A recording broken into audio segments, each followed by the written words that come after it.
Trump warned Iran it would need to make a deal or face what he called finishing the job, and now 2 ships are burning in the Strait of Hormuz.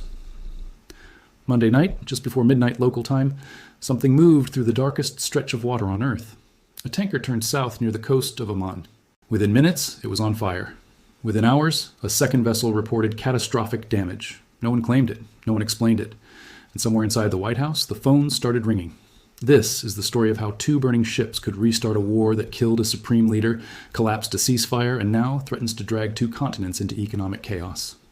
Let's start with what we actually know. The British military's maritime tracking agency logged the first strike just after midnight. A tanker moving south, roughly 8 nautical miles off the coast of Lima, Oman, struck on its port side by something officials would only call an unknown projectile. Fire broke out immediately. No casualties, they said. No environmental damage, they said. But something had changed, and everyone in the region felt it. Hours later, 2 American officials confirmed something worse. Iran's Revolutionary Guard Corps had fired at least 2 missiles at commercial ships transiting the strait. 2 vessels suffered significant damage. One of them, officials believe, is the Al Rikayat, a liquefied natural gas tanker owned by Qatar's state shipping company. Qatar did not stay quiet. A government spokesperson called it an unacceptable attack on international navigation.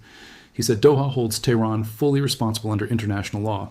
That is not diplomatic language. That is a warning shot of its own. And here is the first mystery buried inside this story.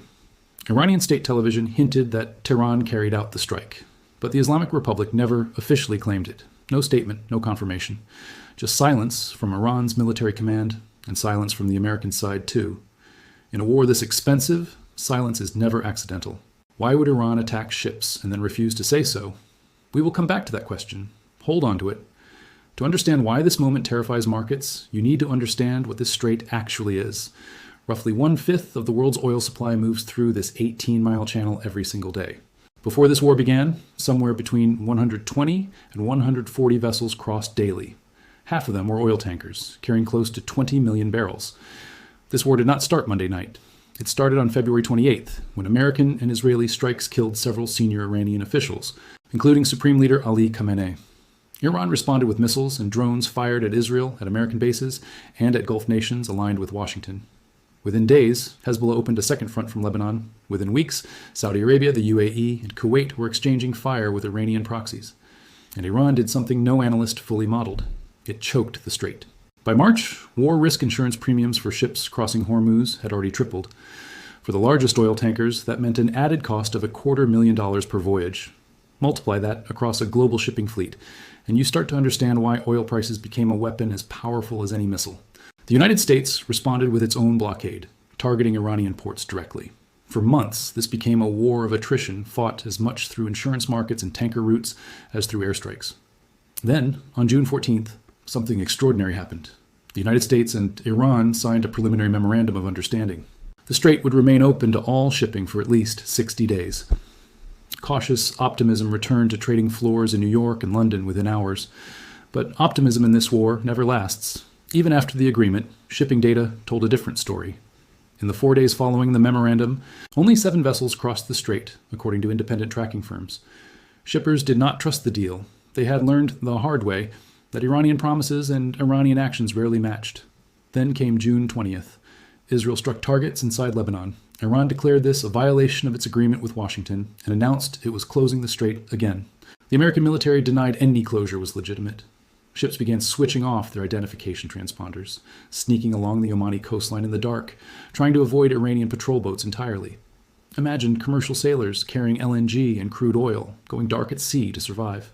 Here is what Wall Street does not want retail investors thinking about.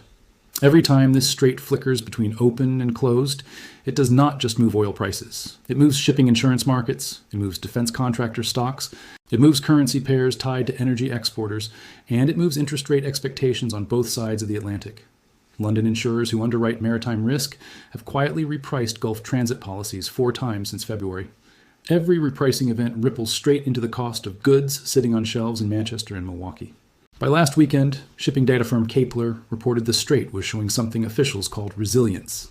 108 verified crossings over 3 days, 43 on July 3rd, 34 on July 4th, 31 on July 5th. Numbers that suggested cautiously that global shipping was regaining confidence. Then Monday night happened and confidence evaporated in an instant. Here's the catch. Nobody in the mainstream coverage is emphasizing enough. This attack did not happen in isolation. It happened during the funeral processions for Ayatollah Ali Khamenei, the very leader the American and Israeli strikes killed back in February.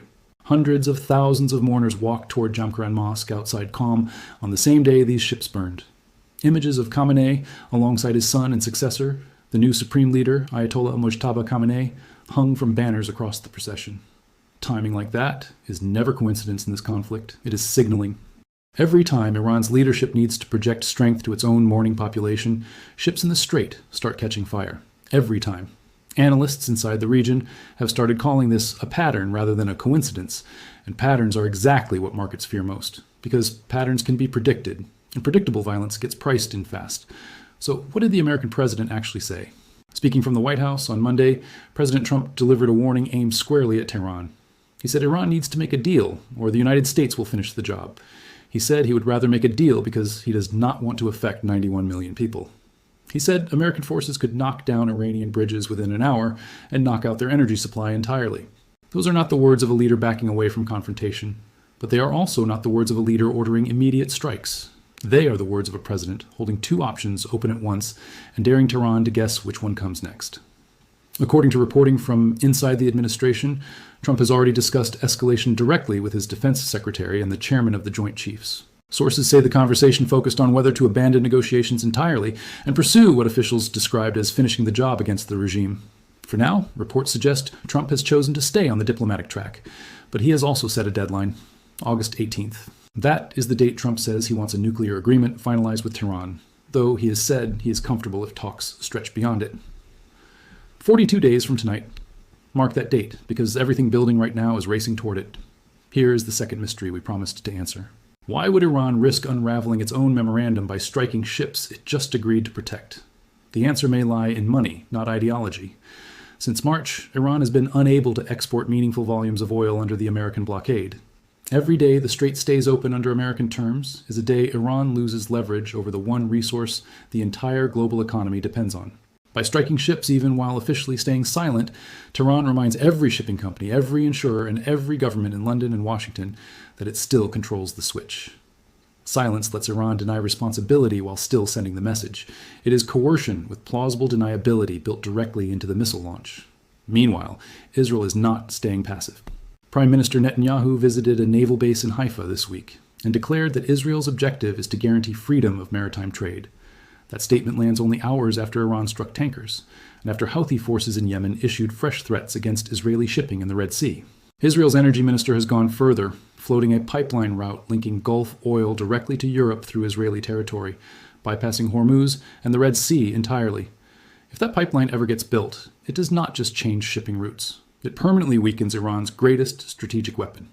That single sentence should terrify Tehran more than any airstrike. Now, let's talk about what this means for your money, because this is where most coverage stops and where the real consequences begin. Every time the Strait closes even partially, oil prices spike within hours across both New York and London exchanges. Analysts have already floated triple-digit crude prices as a real possibility if this escalates further. In the United Kingdom, that translates directly into pump prices, into heating costs heading into autumn, and into inflation figures the Bank of England is already struggling to control. In the United States, energy costs feed directly into trucking, into shipping, into every product moving through American supply chains.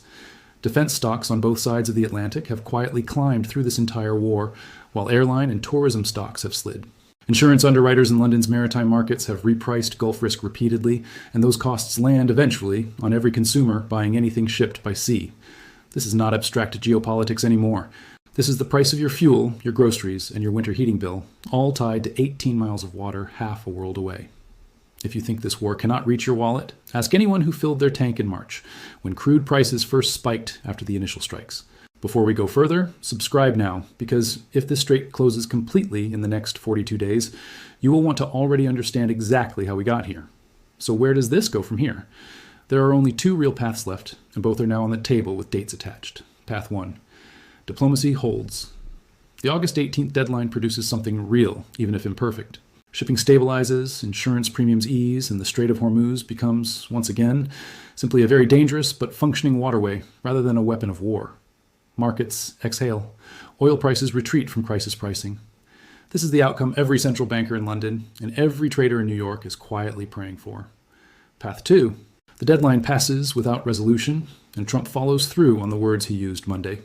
American forces move to finish the job. Iranian energy infrastructure and military assets come under direct and sustained attack. The strait does not just flicker closed, it shuts entirely, and this time not for days, but potentially for months. Oil prices do not spike, they detonate. Every economy connected to Gulf energy, from Britain to the industrial belt of the American Midwest, absorbs the shock simultaneously. 2 ships are burning tonight because this choice has not been made yet. Every mourner walking toward that mosque in calm, every insurance underwriter in London repricing risk in real time, every trader in New York watching crude futures, they are all waiting on the same 42-day countdown. Before you go, like this video and turn on notifications, because whichever path this takes, you will not want to hear about it secondhand after the fact. 2 ships are burning. 1 deadline is set. And right now, nobody, not in Washington, not in Tehran, not in London, actually knows which ending we are racing toward.